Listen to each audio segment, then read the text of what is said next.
Commuters and travelers were stranded for hours as heavy rains pounded Nairobi city centre and the city's environs this morning. The rains that continue to wreak havoc with flooding in towns are expected to continue into the weekend. Mercy Kandie has the details.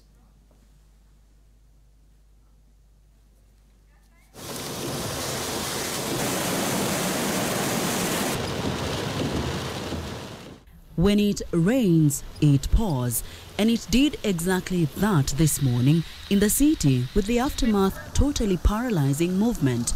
The morning rush hour saw motorists stranded in the middle of the road. Those too impatient to let the waters subside had to find alternative means to navigate the raging waters.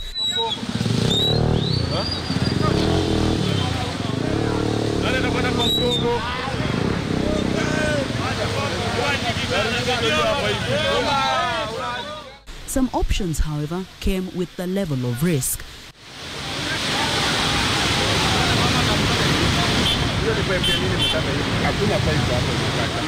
This roundabout in Karioko was flooded.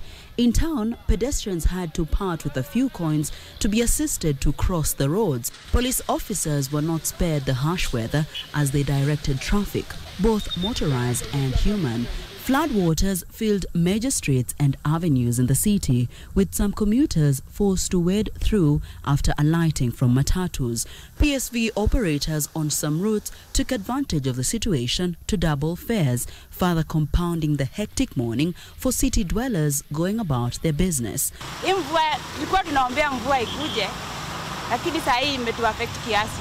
Kama mimi navaa kwa job huko Donholm, saa hii niko hapa industrial area.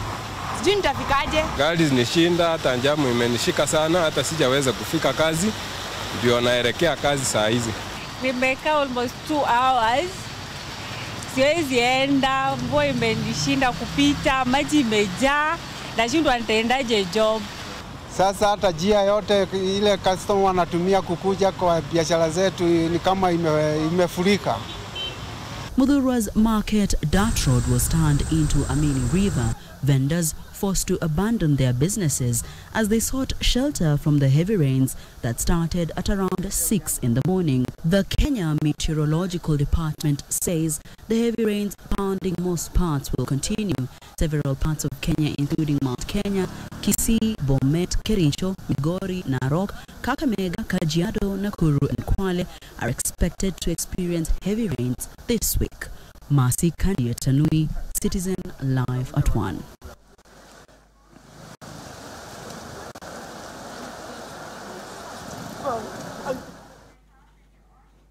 One of the areas affected by flooding here in Nairobi is St. Mary's School in the city. Let's head out there right now where we do understand Professor Geoffrey Wahungu, that's the Director General, NEMA, is currently addressing a media briefing. Let's listen in.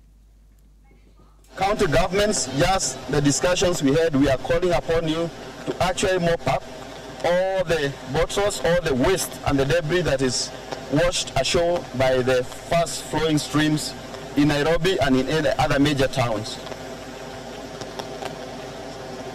So, given that there's still a lot of plastic and that the authority and the ministry have thought of banning plastics, where is that now going forward? And what advice would you give, given that in many places we've seen that the drainage systems are blocked by plastic and by plastic products?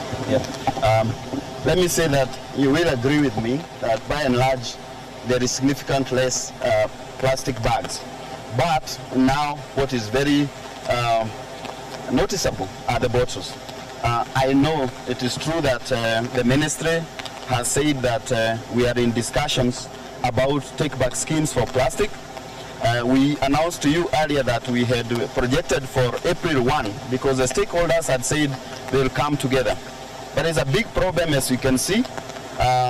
What I'm saying is that this is not the only year we are going to have floods. This is an occurring episode, and we do not want to take reactive steps, for example, because of what we have witnessed, to take an environmental action or remediation which is going to hurt the economy. We are going to continue with the discussions on the take-back schemes as we are observing and monitoring what is happening. However, I want to say that as other citizens are observing, there are many options that are open for us. And what we have considered, we think it will work. So we don't want to deviate from the strategy of mopping up through take-back schemes, recycling, the polluter pays principle, where if you are producing, then you also have to give some money to clean up on the environment. And we hope this can work. We are still optimistic that the rollout is going to be at the beginning of April, and we will call you to witness, so that if we deviate from that strategy, it will be very clear why we have done that, perhaps because this current strategy has failed. So we are still keeping our minds open, but what we are working for is that we are confident that they will come through and actually clean up after themselves and take back all these plastic bottles that we are seeing.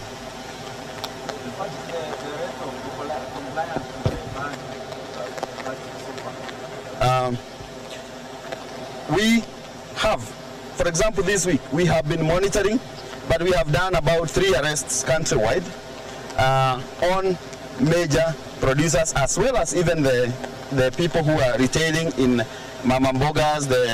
The problem that we are having now are hawkers, particularly these hawkers who sell sugarcane. These guys will be sitting in one place and running away. The strategy we are using last week, you remember we had said that we are now sure that there is no more plastic being produced in Kenya.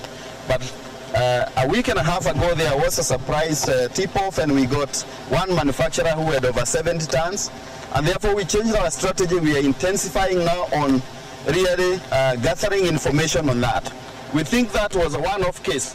And therefore, as I said, this week, we have not made any arrests just because compliance levels have increased a lot.